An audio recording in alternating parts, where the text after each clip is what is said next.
In Lekki Phase 2, Lagos, there are mornings that feel normal. And there are mornings that carry weight. This was the second kind. I lay flat on my bed, stiff like wood, holding my breath. My chest burned, but I did not move. Not a finger. Not an eyelid. It was our wedding anniversary. I told myself it was just a joke. A harmless prank. I wanted to scare my wife a little, then jump up laughing. We would talk. We would plan something small. Even a short drive inside Lekki would be enough. The estate was quiet. Too quiet. No shouting from neighbors. No car horns. Just that early morning stillness before generators wake the streets. Then I heard the bathroom door open. "Babe, good morning." Her voice sounded normal. Light. Carefree. I stayed still. Footsteps came closer. "Daniel," she said again, softer now. "Wake up. It's our anniversary." She touched my arm gently. I did not move. She tapped me again. "Daniel, don't start this." I could hear her breathing change. She shook me. Harder. Still. I didn't move. Inside my head, I smiled. I thought, any moment now she will panic. I was ready. Any second, I would jump up. Then everything changed. She stopped moving. The silence became thick. Then, a slap. Sharp. Cold. Pain exploded across my face. Before my mind could catch up, her voice dropped. "What took you so long to die?" My heart skipped. I wanted to scream. I wanted to jump up. But fear pinned me down harder than my prank ever could.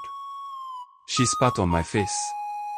I stayed still, because something in her voice was not a joke. I waited, she continued. "Yes."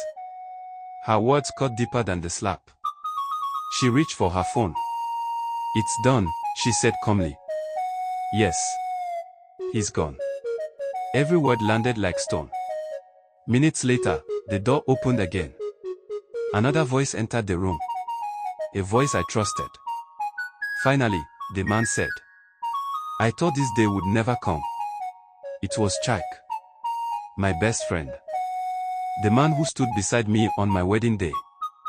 They talked freely now. About my house. My money. My properties. They laughed. Standing over my body. And in that moment, lying there in Lekki Phase 2, on the bed I shared with my wife, I understood something terrifying. Pretending to be dead did not scare my wife. It exposed the truth. And the truth had teeth. Silence is never empty. It listens. It remembers. I lay there, still as stone, but my ears were wide open. My heart beat so loudly I feared it would betray me. Chike stood near the bed. I could feel his presence, heavy and close, like danger. "Check him well," Amora said. Her voice was calm now. Too calm. Chike leaned closer. "He's not breathing," he said. Inside me, panic rose like floodwater. I forced my chest to stay flat. I counted slowly in my head. 1, 2, 3. Amora sighed. "Good," she said. "Then it's done." Done. That word echoed inside me. They dragged my body slightly, adjusting me on the bed like luggage that had arrived early. "This bed has carried lies for years," Amora said. Chike laughed. "Today, it carries freedom." Freedom. I wanted to ask her. Freedom from what? From me. They began to talk the way people talk when they think no one is listening. "The house alone is worth it," Amora said. "Lekki Phase 2 is not cheap." "And the other property," Chike added. "The one near Oja." "And the savings," she said. "He trusted you with the documents." Chike paused. "He called me his brother." "Brotherhood is for poor people," Amora replied. Those words cut deeper than any blade. I remembered all the nights we sat together. All the promises. All the laughter. Trust is expensive. And I had paid fully. They spoke about cameras. About security men. About lies already told. This wasn't sudden, I realized. This was planned. Then something went wrong. A breath escaped me. Small. Weak. But real. Amora froze.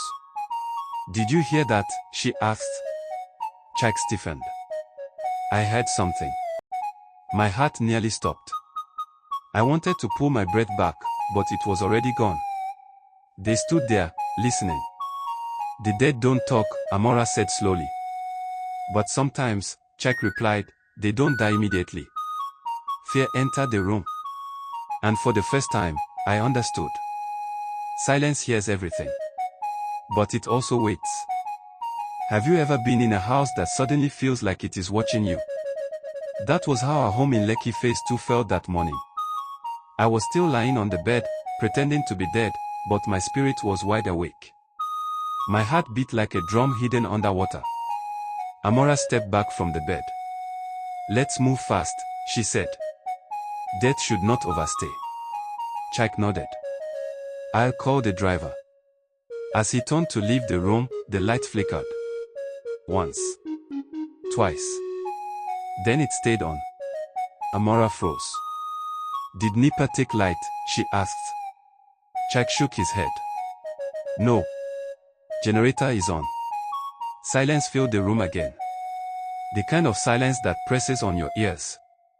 I remembered something my grandmother used to say when I was a child. When a man is about to face truth, even the walls will clear their throats. Amora walked to the window and pulled the curtain. Outside, Lekki Phase 2 was waking up. Cars passed. Security whistles blew. Life continued. Yet inside the room, death was rehearsing. Help me lift him, Amora said. Jack hesitated. Wait.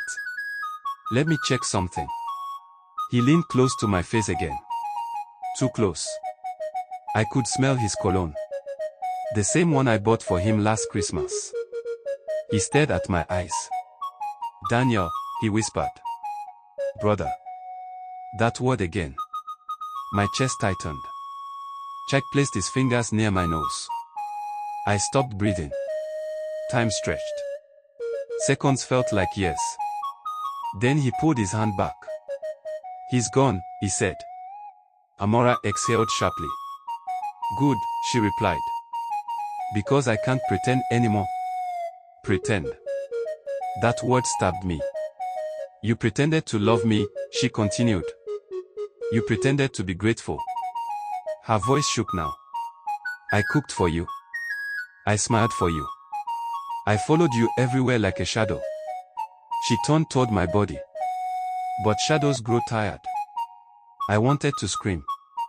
I wanted to jump up. But something held me down. Fear. Shock. And something else. A feeling that this was not over. Suddenly, the doorbell rang. Amora jumped. Who is that? She asked. Jack frowned. Nobody should be coming. The bell rang again. Longer this time. Amora walked toward the door slowly. Each step sounded heavy. She opened the door. An old woman stood there. Her wrapper was faded. Her head tie was loose.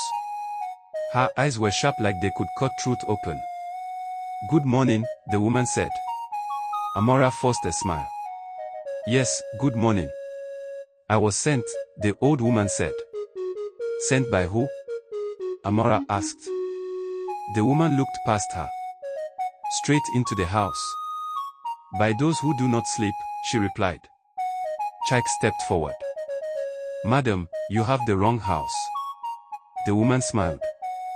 No house is wrong, she said. Only people are. She sniffed the air. There is a body here, she said calmly. But the soul is still listening. My heart skipped. Amora laughed nervously. Madam, please. The old woman raised her hand. When a man pretends to be dead, she said, the truth forgets how to lie. A cold wind passed through the room. The curtains moved. The lights flickered again. Chike stepped back. "Who are you?" he asked. The woman looked at him. "I am a reminder," she said. "And reminders always come before consequences." She turned toward the bed. Toward me.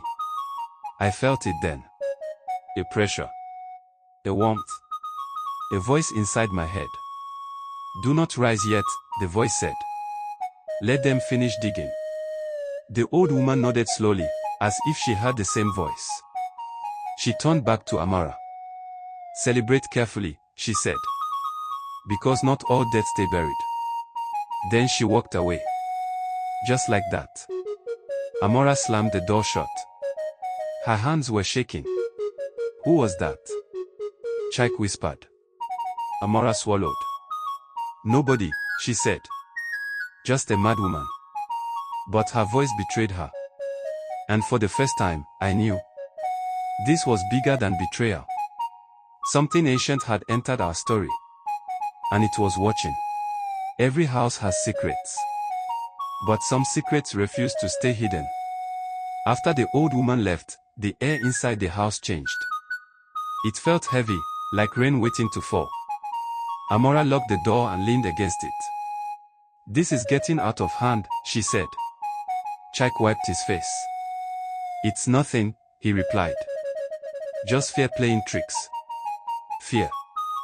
I lay there, listening, pretending to be nothing. Amara walked back to the bed. "We need to finish this fast," she said. "The neighbors are awake." Chike nodded. "I get the documents." Documents. My heart jumped. Chike moved to the wardrobe and pulled out a brown envelope. "That's not all of them," Amara said sharply. Chike paused. "What do you mean?" "There's another one," she said. "The one he never told you about." Chike frowned. "What paper?" Amara crossed her arms. "The one that says if he dies suddenly, nothing goes to the wife?" Silence fell. Chike's eyes widened. "What?" he asked. Amara's voice dropped. "He didn't trust me," she said. "He said trust is like glass in Lekki, beautiful, but easy to break." I remembered saying those words to her. Chike laughed nervously. "You're joking." Amara shook her head. "He told his lawyer," she continued. "And his father's people." Father. That word stirred something inside me.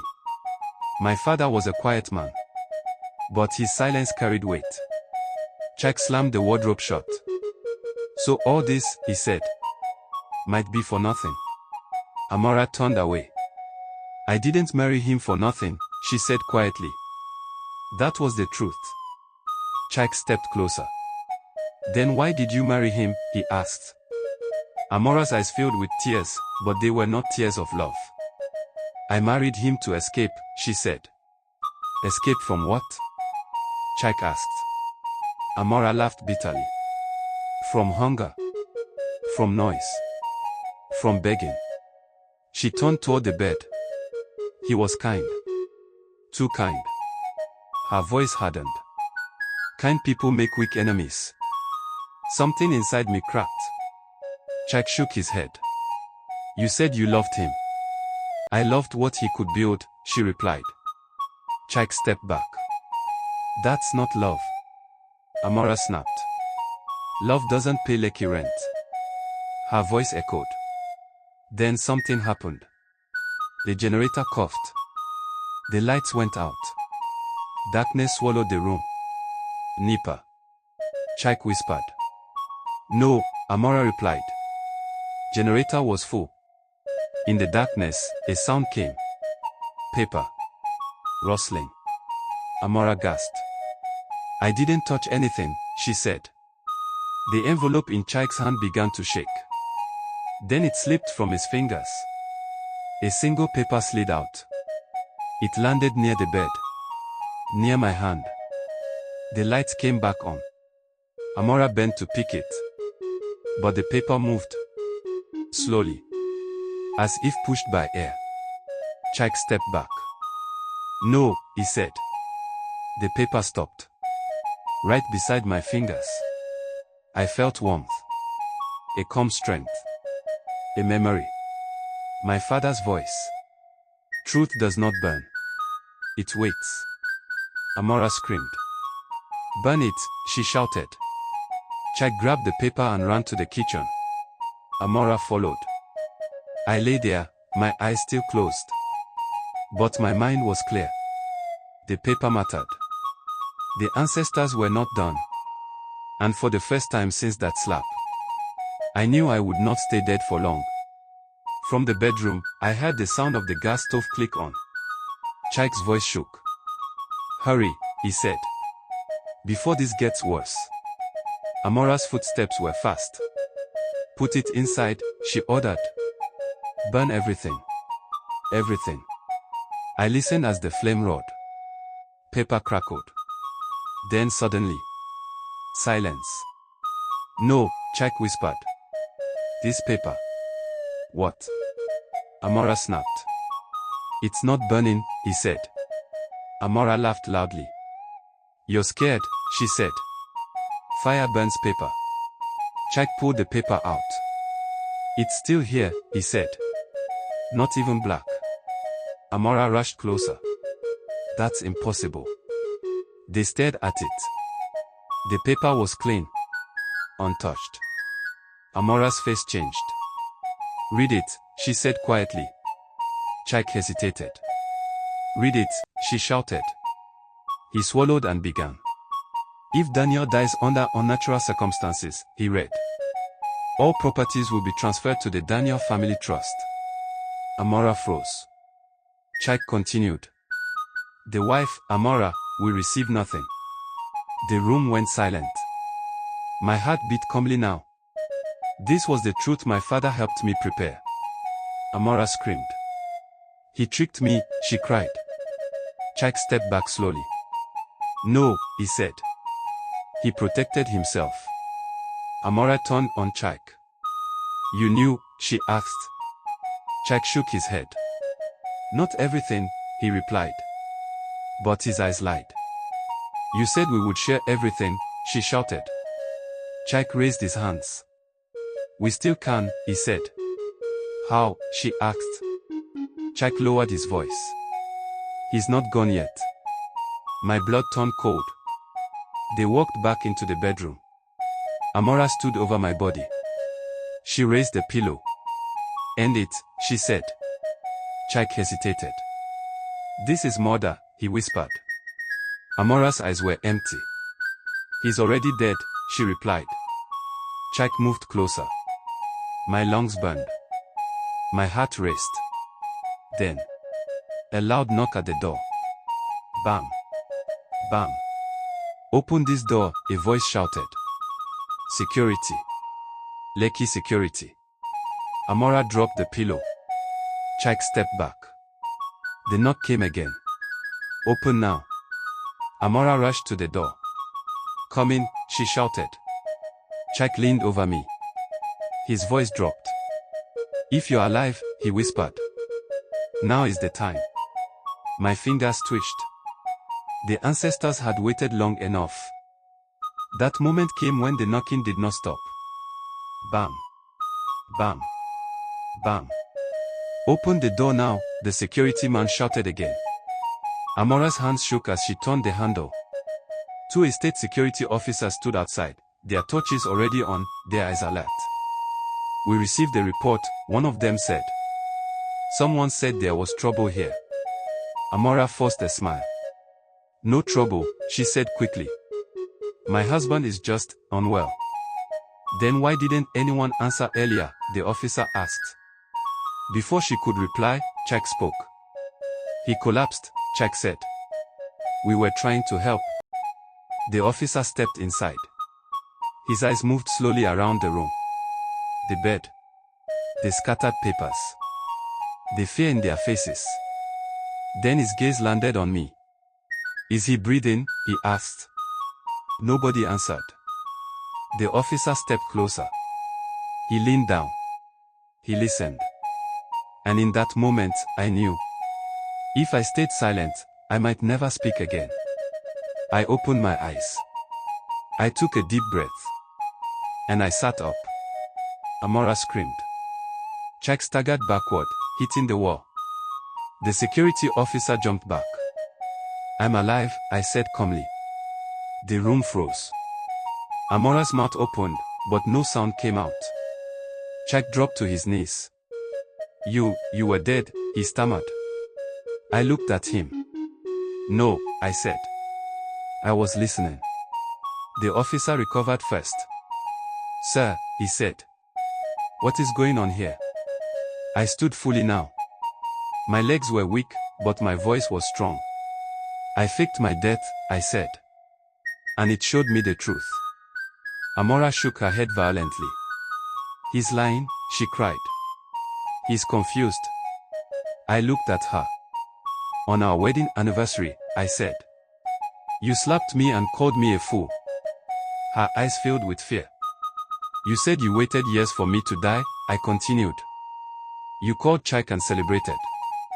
The officers exchanged looks. Chike covered his face. I heard everything, I said. The plans. The properties. The paper you tried to burn. I turned to the officer. There is a document, I said. In the kitchen. It refused to burn. One officer went to check. He returned with the paper. Clean. Untouched. The officer read it quietly. Then he looked at Amara. Madam, he said. You need to come with us. Amara fell to the floor. I suffered, she cried. I gave my youth. I looked down at her. Suffering does not give permission to destroy, I said. Chike crawled closer to me. Daniel, he begged. I was tempted. Please. I stepped back. You were my brother, I said. And you sold me cheaply. The officers handcuffed them both. As they led them away, Amora turned back.